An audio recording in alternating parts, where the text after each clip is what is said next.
और सदर मोहतरम का खैर मकदम करें। हाजी आदिल चौधरी साहब से दरखास्त करता हूं बराए मेहरबानी आए और उनका साथ दें। आ जाए भाई, 1 मिनट जरा सा, 1 मिनट और दोबारा।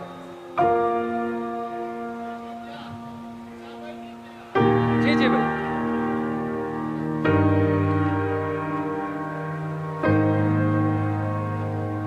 अनीस साहब एक बहुत ही खूबसूरत माला लेकर आए अपने साथियों को। मैं दरखास्त करता हूं वो 1 बाय 1 सब मेहमानों को दें। जनाब रियाज सागर साहब से दरखास्त करता हूं